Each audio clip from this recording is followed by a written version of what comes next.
Express நியூஸுக்கு உங்களை வரவேற்பது கோபாலகிருஷ்ணன் மற்றும் நான் அம்ருத் தீபக். முதலில் செய்திகளை நேரடியாக பார்க்கலாம்.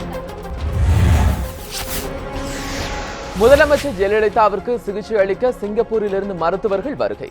லண்டனிலிருந்து வந்துள்ள மருத்துவ நிபுணர் ரிச்சர்ட் வியாலேவு முதலமைச்சருக்கு சிகிச்சை முறைகள் குறித்து ஆலோசனை. முதலமைச்சரின் உடல்நலம் குறித்து அறிவதற்காக மருத்துவமனை வந்த நாடாளுமன்ற துணை சபாநாயகர் தம்பிதுரை மற்றும் அமைச்சர் ஓ பன்னீர்செல்வம். முதலமைச்சர் ஜெயலலிதா நலம் பெற வேண்டி சென்னை தியாகராய நகர் முத்துமாரியம்மன் கோவிலில் சிறப்பு வழிபாடு. முதலமைச்சர் பூரண நலம் பெற வேண்டி விளக்கு பூஜை செய்த அதிமுகவினர். தண்டையார்பேட்டை அருணாச்சலேஸ்வரர் கோவிலில் அதிமுக அவைத்தலைவர் மதுசூதனன் தலைமையில் நடைபெற்ற 108 கோமாதா பூஜை. முதலமைச்சர் ஜெயலலிதா பூரண குணமடைந்து பணிக்கு திரும்ப அதிமுகவினர் பிரார்த்தனை. முதலமைச்சர் ஜெயலலிதா பூரண நலம் பெற வேண்டி அதிமுகவின் சிறுபான்மையினர் பிரிவினர் எழும்பூர் தர்காவில் வழிபாடு. அப்பல்லோவில் தம்பிதுரை மற்றும் ஓ பன்னீர்செல்வத்திடம் பிரசாதம் அளித்து நலம் விசாரித்தனர். ஜாக்டா அமைப்பின் மாநில தலைவரும் அப்பல்லோ மருத்துவமனைக்கு வருகை. முதலமைச்சர் நலமுடன் இருப்பதாக அதிமுக செய்தி தொடர்பாளர் CR சரஸ்வதி தகவல். கூடங்குளத்தில் மக்களின் எதிர்ப்பை மீறி 3 மற்றும் 4வது அணு உலைகள் அமைக்கப்படுவது கண்டனத்திற்குரியது. கயத்தாரில் மதிமுக பொதுச் செயலாளர் வைகோ ஆவேசம். கட்டபொம்மன் சிலைக்கு மாலை அணிவித்து மரியாதை செலுத்திய பின்பு செய்தியாளர்களுக்கு பேட்டி. காவிரி விவகாரத்தில் மத்திய அரசு தமிழகத்திற்கு துரோகம் செய்துவிட்டதாகவும் பேச்சு. உள்ளாட்சி தேர்தலில் புதிய தமிழகம் கட்சி தனித்து போட்டியிடும். கட்சியின் தலைவர் கிருஷ்ணசாமி சென்னையில் செய்தியாளர்களுக்கு பேட்டி. காவிரி பிரச்சினைக்காக நாளை மற்றும் நாளை மறுநாள் நடைபெறவுள்ள ரயில் மறியல் போராட்டத்திற்கு ஆதரவு அளிப்பதாகவும் பேச்சு. பெட்ரோல் டீசல் விலை உயர்வுக்கு தமிழ்நாடு டிப்பர் லாரி உரிமையாளர்கள் சம்மேளனம் கண்டனம். டீசல் விலை உயர்வை மக்களை நேரடியாக பாதிக்கும் என்று எச்சரிக்கை. விலை உயர்வை மத்திய அரசு உடனே திரும்ப பெற வேண்டும் எனவும் வலியுறுத்தல். பெட்ரோல் டீசல் விலை உயர்வுக்கு தமிழக அரசியல் கட்சி தலைவர்கள் கடும் கண்டனம். எண்ணெய் நிறுவனங்களுக்கு அளிக்கப்பட்ட விலை நிர்ணய உரிமையை மத்திய அரசு திரும்ப பெற வேண்டும் என்று ராமதாஸ் வலியுறுத்தல். விலை உயர்வை எந்த வகையிலும் நியாயப்படுத்த முடியாது என்று வைகோ ஆவேசம். பொருட்களின் விலையேற்றத்திற்கு வழிவகுக்கும் என்று ஜி ராமகிருஷ்ணன் கண்டனம். தீபாவளிக்கு முன் ரேஷன் பொருட்களை சரியான முறையில் வழங்க தேமுதிக தலைவர் விஜயகாந்த் வலியுறுத்தல். ரேஷன் பொருட்களின் விநியோகம் பாதிக்கப்பட்டிருப்பது மக்களிடையே பெரும் கொந்தளிப்பை ஏற்படுத்தியுள்ளதாக விமர்சனம். பாமாயில் பருப்பு வகைகள், மண்ணெண்ணெய் உள்ளிட்ட பொருட்கள் வழங்காதது வேதனைக்குரியது என்றும் கருத்து.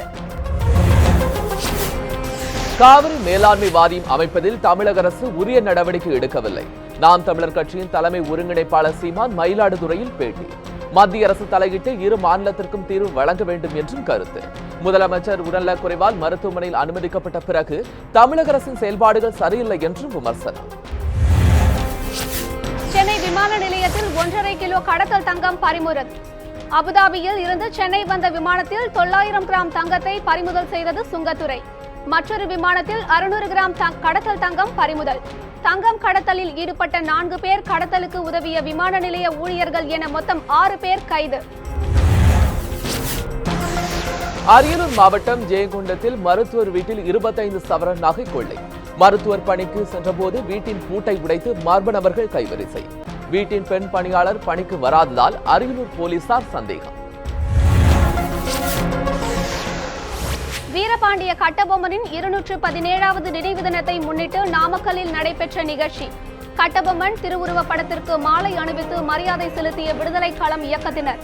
மணிக்கூண்டு முன்பு நடைபெற்ற நிகழ்ச்சியில் ஏராளமானோர் பங்கேற்பு. திருப்பூர் மாவட்டம் உடுமலை அமராவதி ஆற்றில் முதலைகள் உள்ளதால் விவசாயிகள் அச்சம். ஆற்றின் கரையோரம் முதலைகள் சாதாரணமாக சுற்றி வருவதாக கண்ணடிப்புதூர் ஊர் மக்கள் புகார். உயிருக்கு ஆபத்துக்கு பயந்து தண்ணீர் எடுக்க செல்வதாக ஊர் மக்கள் அச்சம். உடனடியாக முதலையை பிடித்து பண்ணையில் விட வனத்துறையினருக்கு மக்கள் கோரிக்கை. சேலம் மாவட்டம் ஆத்தூர் நகராட்சியில் குடிநீர் கேட்டு ஊர் மக்கள் காலி குடங்களுடன் சாலை மறியல். 15 நாட்களுக்கு ஒருமுறை மட்டுமே குடிநீர் வழங்கப்படுவதாக ஊர் மக்கள் புகார். உரிய நடவடிக்கை எடுக்கப்படும் என போலீசார் உறுதி அளித்ததால் கலைந்து சென்ற மக்கள். கன்னியாகுமரி மாவட்டத்தில் அதிமுக பேரூராட்சி தலைவர் அளித்த புகாரின் பேரில் 4 கைது செய்த போலீசார். போலீசாரால் கைது செய்யப்பட்ட 4 பேரை விடுவிக்க வலியுறுத்தி இரணியல் காவல் நிலையத்தை முற்றுகையிட்ட ஊர் மக்கள். முன்விரோதம் காரணமாக அதிமுக நிர்வாகி வேண்டுமென்றே புகார் அளித்துள்ளதாகவும் குற்றச்சாட்டு. நள்ளிரவில் போலீசார் வீடு புகுந்து தாக்கி கைது செய்து அழைத்து சென்றதாக ஊர் மக்கள் புகார். தருமபுரி மாவட்டம் அரூர் அருகே வேன் கவிழ்ந்து விபத்துக்குள்ளானதில் 30க்கும் மேற்பட்டோர் படுகாயம். முன்பக்க டயர் வெடித்ததில் ஓட்டுநரின் கட்டுப்பாட்டை இழந்து சாலையில் கவிழ்ந்து விபத்துக்குள்ளான வேன். திருவண்ணாமலை கிரிவலத்திற்கு சென்று திரும்பிய போது நேரிட்ட விபரீதம். ஆம்புலன்ஸ் வர தாமதமானதால் இருசக்கர வாகனத்தின் மூலம் மருத்துவமனைக்கு கொண்டு செல்லப்பட்ட பயணிகள். காவிரி பிரச்சனையில் அரசியல் ஆதாயத்திற்காகவே மத்திய அரசு தமிழகத்திற்கு எதிராக செயல்படுகிறது. சென்னையில் விடுதலை சிறுத்தைகள் கட்சியின் தலைவர் திருமாவளவன் பேட்டி. காவிரி பிரச்சனைக்காக 18ஆம் தேதி சென்னையில் நடைபெறும் ரயில் மறியல் போராட்டத்தில் பங்கேற்கப் போவதாகவும் தகவல். ஈரோட்டில் காவல்துறையினரால் விசாரணைக்கு அழைத்துச் செல்லப்பட்ட இளைஞர். விசாரணை முடிந்து வீடு திரும்பியதும் தற்கொலை செய்து கொண்டதால் உறவினர்கள் அதிர்ச்சி. பிரபாகரனின் உடலை வாங்க மறுத்து போராட்டத்தில் ஈடுபட்ட உறவினர்கள். காவல் ஆய்வாளர் மீது உரிய நடவடிக்கை எடுப்பதாக உறுதி அளிக்கப்பட்டதால் போராட்டம் வாபஸ். தஞ்சையில் ஆர்ப்பாட்டத்தில் ஈடுபட்ட தமிழ்நாடு முக்குலத்து புலிகள் அமைப்பினர். மருது பாண்டியர் தேவர்குரு பூஜைகளுக்கு போடப்பட்ட 144 தடை உத்தரவை திரும்பப் பெற வலியுறுத்தல். அனுமதியின்றி போராட்டம் நடத்தியதால் 90 பேரை கைது செய்த போலீசார். போலி வாகன காப்பீடு மூலம் பல கோடி ரூபாய் மோசடியில் ஈடுபட்ட முத்துராஜ் என்பவர் கைது. 3 ஆண்டுகளாக போலி வாகன காப்பீடு மூலம் தமிழகம் முழுவதும் மோசடியில் ஈடுபட்டது அம்பலம். கன்னியாகுமரி திட்டுவிளை பகுதியில் பாதிக்கப்பட்டவர் அளித்த புகாரின் பேரில் போலீசார் நடவடிக்கை. போலி காப்பீடு தயாரிக்க பயன்படுத்தப்பட்ட லேப்டாப், ரப்பர் ஸ்டாம்ப் பறிமுதல். மேட்டூர் அணையில் பாசனத்திற்காக வெளியேற்றப்படும் நீரின் அளவு 12,000 கன அடியாக குறைப்பு. காவிரி நீர்பிடிப்பு பகுதிகளில் பெய்த கனமழை காரணமாக அணைக்கு மீண்டும் நீர்வரத்து அதிகரிப்பு. இன்று காலை நிலவரப்படி மேட்டூர் அணைக்கு 7,051 கன அடி நீர் வரத்து. இருசக்கர வாகனம் மீது லாரி மோதிய விபத்தில் மணல் குவாரி தொழிலாளர் உட்பட 3 பேர் உயிரிழப்பு. திருச்சி மண்ணச்சல்லனூர் அருகே நிகழ்ந்த விபத்தில் படுகாயமடைந்த ஒருவருக்கு தனியார் மருத்துவமனையில் சிகிச்சை. லாரி ஓட்டுநரை கைது செய்து தொட்டியம் போலீசார் விசாரணை. காவிரி மேலாண்மை அமைக்க மறுக்கும் மத்திய அரசை கண்டித்து புதுச்சேரியில் மக்கள் அதிகாரம் இயக்கம் போராட்டம். காமராஜர் சிலை அருகே பறையடித்து சங்கூதி போராட்டம். போராட்டத்தின் போது மத்திய அரசுக்கு எதிராக கோஷங்களை எழுப்பிய போராட்டக்காரர்கள். முதல்வர் நலம் பெற வேண்டி திருச்சியில் 1000க்கும் மேற்பட்ட பெண்கள் பால்குடம் ஏந்தி ஊர்வலம். அதிமுக மகளிரணி சார்பில் 1000க்கும் மேற்பட்ட பெண்கள் ஸ்ரீரங்கம் ராகவேந்திரா கோவிலிலிருந்து பேரணி.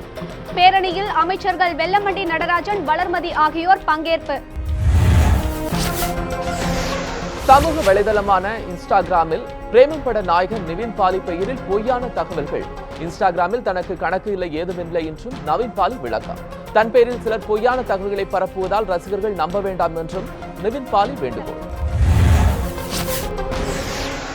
அமெரிக்காவில் நிகழ்ந்த கார் விபத்தில் பாலிவுட் நடிகை கங்கனா ரனாவத் காயம். படப்பிடிப்பை முடித்துவிட்டு ஓட்டலுக்கு திரும்பிய போது அக்டோபர் 12ஆம் தேதி நடைபெற்ற விபத்து. கட்டுப்பாட்டை இழந்து கார் மதில் சுவரில் மோதியதால் காயமடைந்த கங்கனா ரனாவத். சென்னையில் நடைபெற்ற சவரக்கத்தி படத்தின் இசை வெளியீட்டு விழா. விழாவில் மிஷ்கின், இயக்குனர் ராம், படத்தின் நாயகி பூர்ணா பங்கேற்பு. பல நாட்களுக்கு பிறகு தன்னை திரையில் பார்த்தவுடன் தமது தாய் அழுதுவிட்டதாக பூர்ணா உருக்கம். சவரக்கத்தி திரைப்படம் வெற்றி படமாக அமையும் என மிஷ்கின் கருத்து. இந்தியா அர்ஜென்டினா இடையே அகமதாபாத்தில் நடைபெற்ற உலக கோப்பை கபடி போட்டி. 74க்கு 20 என்ற புள்ளிக்கணக்கில் அர்ஜென்டினாவை வீழ்த்தி அபார வெற்றி பெற்ற இந்திய அணி வீரர்கள். அர்ஜென்டினா வெற்றியின் மூலம் புள்ளிப்பட்டியலில் 2வது இடத்தை கைப்பற்றியுள்ள இந்திய அணி அடுத்த ஆட்டத்தில் இங்கிலாந்தை வீழ்த்தி அரையிறுதிக்குள் நுழைய தீவிரம். இத்துடன் எக்ஸ்பிரஸ் நியூஸ் நிறைவடைகிறது. மேலும் பல செய்திகளுக்கு தொடர்ந்து இணைந்திருங்கள் நியூஸ் தமிழ்.